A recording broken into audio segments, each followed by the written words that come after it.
All right, Tae.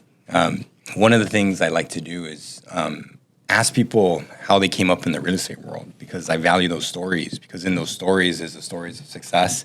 It's the stories of transactional history. You know, if you know how one family came to acquire the property, it might give you some background on how to, follow a similar journey or to take that journey yourself with that property. And it just also helps you know the players and the history. So you are now an important part of the real estate market, as I see it, right? You're a developer. You've taken an interest in housing. You've done your own ventures. You're being too kind. I don't think so.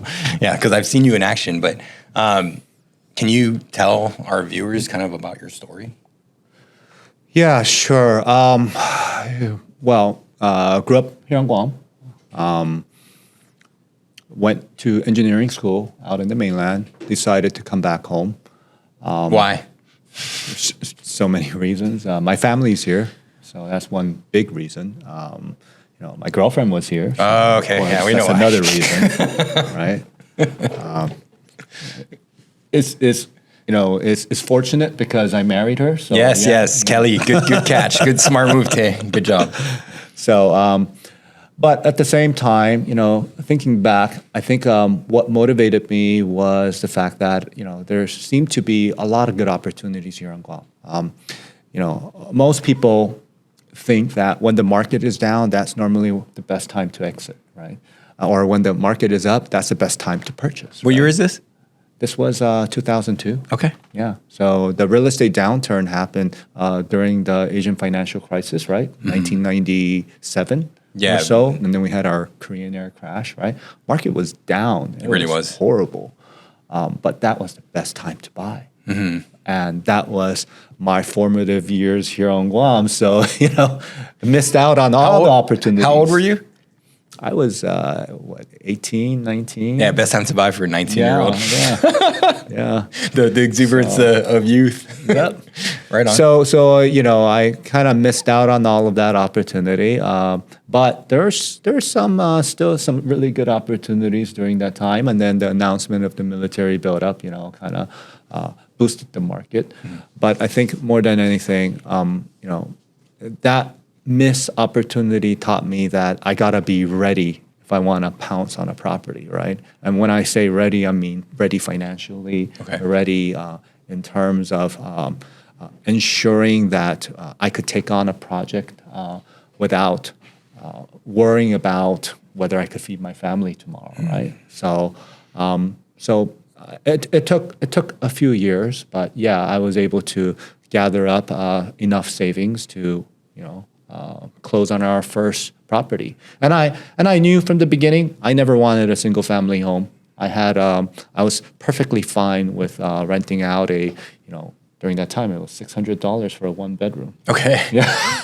A month. Right on. So I was fine with that, and then turning around, purchasing a fourplex, and then renting it out for $800, right? So each. Right? Okay.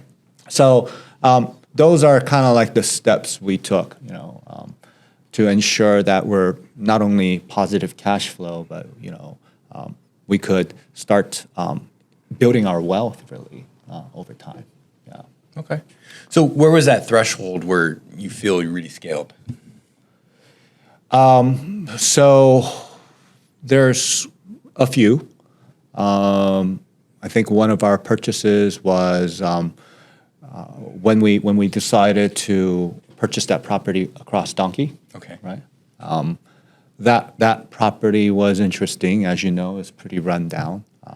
And I guess because it's my background and I like cleaning house, right? So then that was one of those properties where we decided, hey, this is a great location for any type of commercial office space or even retail operation, but it was just unfortunate it was so run down, right? So then we decided to acquire that. Obviously, we're also looking at the value there. We're not going to acquire something at, way above market price, right? So we acquired that property, renovated it, fixed it up, spruced it up, and turned it around to something really nice. While at the same time, we were able to move our office there, right? So then, that's another great thing is that eventually at the at the end of the day, with all the investments, we're looking at positive cash flow when we have tenants there who are indeed paying for a lot of our mortgage,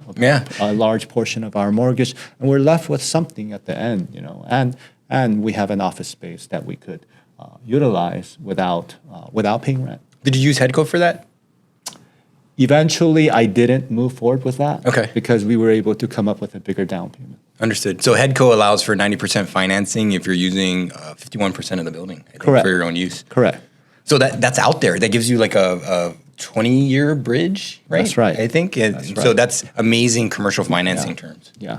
So we were supposed to move forward with that, but we made that call to put down a bigger down payment so that we wouldn't be encumbered by a large monthly payment. Right, because the cash flow is way better with more payment. Of course. And that the cash flow really matters on your credit, right? Correct. In terms of like scaling up for the next opportunity. Correct. They really look at that. They do. It's not about equity, it's about cash. Correct. Right? So I would say, well, it's a combination of both, but cash is king, right, Tae? Yep. So tell me about the one you learned the most from. It's quite a lot. I guess our recent project is probably what I learned the most from. Okay. It was, it's basically we took a raw land and increased the value by changing the zone. We're very familiar with zone changes. It took us 3 years to just do that. Right? Mm-hmm. And then in the real estate industry, everyone says location, location, location. And that's absolutely true, right? If you have the right location, if you have the right zoning, right land uses for that property, it does attract investors. It does attract further development for that area. So this was a very interesting project because it was an old GRA housing basically that we acquired 7 different lots, 8 different lots at different times, and we were able to consolidate all those lots, and then and it took quite a while, a lot of pressure, a lot of headaches, but hopefully we're hoping that it pays off at the end. Yeah, it's complicated, the lot consolidation, the rezoning, and all the different factors that come into that.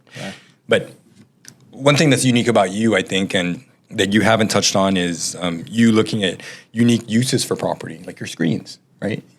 Yeah. So that was another project which was quite interesting. People think that when certain unique things happen that it was easy for me, but trust me, it wasn't. Nothing was easy. Every single transaction, every single deal, or every single new project that we're moving into, it required a lot of headstrong determination and some pushback that you had to deal with, right? But we're able to accomplish that. That building was interesting. It's right at the intersection. We thought, hey, we see the digital billboard right on ITC. This looks like a really good location. The idea just kind of popped into our head, but at the same time, the implementation was not easy. No, and so if you don't know, just on the building across from Donkey, there's a screen, a digital screen, and you see ads, and that's Vantage Advertising, right? Correct. That's essentially the name of the company that we said at the intro, and that's what you do, right? That's correct. But I don't know if I can share this, but you kind of, that impetus to build those screens on Channel in San Antonio, like also kind of led to one of your great transactions, right? Well, that was the deal you're involved in. Yeah, that's why. Are we going to tell a war story or what? That's like K-drama all over again. Oh my gosh. It was. That was an interesting deal also. Acquiring the frontage lot. I mean, everyone thought I was crazy.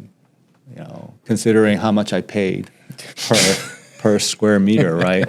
And then trying to deal with the back lot, which was going through probate during that time. And then while managing all of this, we get a solicitation from a major financial institution to acquire both lots, as long as we were able to acquire the lot in the back. But as you know, it wasn't that easy of a deal because there are it was quite a bit of competition that we didn't expect. It was quite a surprise, but we were able to overcome it and kind of finally move forward with the plan from the beginning. Yeah.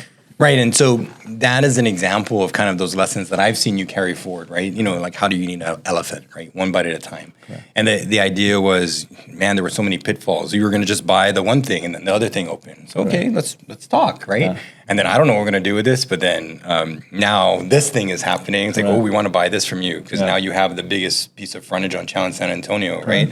And so that happens, and then at the same time, there's this part of the building that crosses the boundary line. We got to figure that out. Oh my God! That we had to. There were so many issues. I mean, you're talking about encroachment issues. We had environmental issues. I think there was asbestos in some of the underground sewer pipes. So that's another environmental issue that we had to solve, right? Mm-hmm. So, but I guess that's where kind of my engineering background kind of provided the guidance I needed, especially when it came to a lot of these regulation issues, right? Mm-hmm.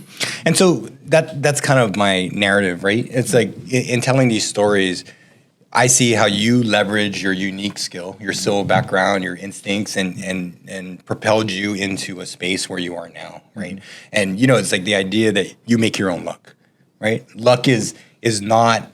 It's not luck. It's being in the right place at the right time by design, right? Correct. I've maintained those relationships. Correct. I've done the homework, and so when these opportunities come, I see them. Correct. And I take advantage of them, and that's got to be your why if you're going to play in this game because it's expensive and there's a lot of moving parts and and if you don't know, but that's what we're here for. We're trying to figure out and solve those problems for you. Yeah.